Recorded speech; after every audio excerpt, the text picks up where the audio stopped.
6:45 here on a Wednesday morning. Welcome back here to Good Day Las Vegas. And we have Sheriff Joe Lombardo with us in studio for today's Morning Cup of Joe. Good morning, Sheriff. Good morning. It's great to have you. A little tired today. It's all right. Golden Knight celebrations, yeah, right? That's how it goes. It was a good game. Yeah, they won. They look good. Good stuff. Well, we're happy to have you. Proud of them. Thanks for waking up early. We want to talk about this first. There's been a lot of discussion. I know you know about the coronavirus. Does Metro have any protocols in place at this point for its employees who come into contact so frequently with the public? Yeah, well, obviously we would advise them or educate them on the warning signs in case a person exhibits some symptoms of the coronavirus and how the officers should react to that. And we give them some tools that they carry in their vehicles, such as masks and hand gel and other items that would be preventive. But we're not requiring them to walk around with masks on their faces. My understanding of it is that doesn't really benefit you walking around with the mask on your face. It's more for the person that is infected, that individual wears a mask. So we have the issues with the employees dealing with the public on a daily basis, and then we have the issues of people that we arrest that put them in the jail. So we have to deal with that. So they have a triage system in the jail. Once you enter the door as an inmate, medical personnel will evaluate you upon entry and then determine whether they have to sequester you or put you in a sterile environment, quarantine situation. But I imagine that would be the case whether it's coronavirus or anything. Yeah, I mean, you're absolutely. dealing with people in the public when you never know where an officer has to go or who's coming into the jail. It doesn't have to be coronavirus. You have to take those precautions, I assume, with anything that they may have. Right, absolutely. So right on the front end, they get evaluated once they enter booking, and there's a series of questions that are asked and evaluations, temperatures, and things like that. But we deal with that like you're right, John, on an annual basis, on a continual basis. Influenza is, got a history of people dying from it, 1.5 million people a year, so we have to take those precautions on a regular basis. Yeah, it's a work environment just like anyone else, I guess, in some respects. All right, let's talk about politics. Well, not necessarily politics, but the president was in town a few weeks ago. He was at the Hope for Prisoners graduation. Let's talk about the graduation. It was covered in the media quite a bit, but how does Metro participate in this reentry program? Well, it's actually a good program. Quite often you wouldn't hear that from the policing side of the coin, but individuals that are exiting or getting out of prison, it helps them get back on their feet.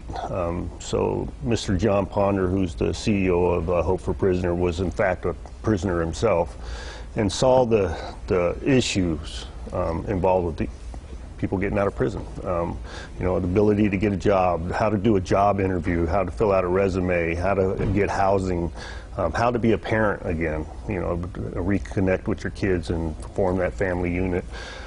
So Metro officers attended the church where he sometimes sermonized.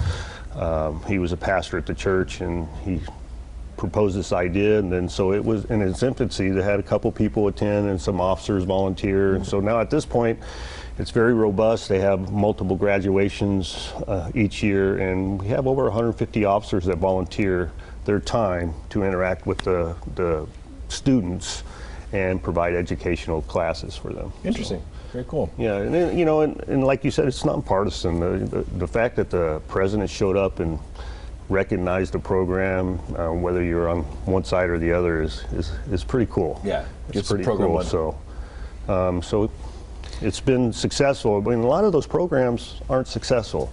People have good ideas and good intentions, but in the long term, the programs don't become successful. And he has well over 80% success of individuals that haven't reoffended and gone on with their lives. Really quickly, Sheriff, you had a big role the department did when the president was here, in terms of security, obviously, and baseball season just around the corner. Tryouts coming up on March 7th and 8th. So what is your participation like for that, and what does it mean for the community? It's the Bolden Little League tryouts. You confused me. You went from the president to Bolden Little League. They're both important. There's a long trek to that question. Yeah, Bolden Little League. It's over on the west side of the traditional west side Las Vegas. 89106, which is off Lake Mead and MLK and those general areas.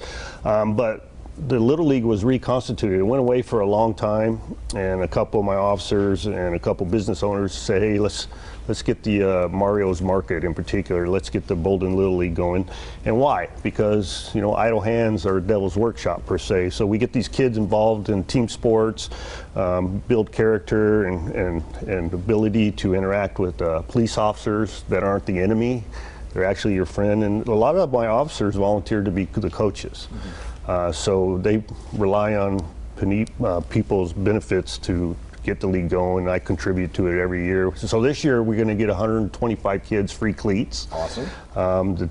The league started out with 4 teams in its infancy, and now it's got well over, I believe it's 15 teams now. Awesome. So, That's amazing. But the important piece is the sense of community that comes along with it. So 20% reduction in crime in that particular area where the Little League games are held. Excellent. That's Tryouts. And that's on an annual basis, so that's huge. Good stuff. Tryouts So are community. March 7th and 8th if you're in that part of the valley. Sheriff Lombardo, good to see you once again. If you have a question for Sheriff Lombardo, just head to 8newsnow.com. You can submit it right there and find out if the question is answered every Wednesday.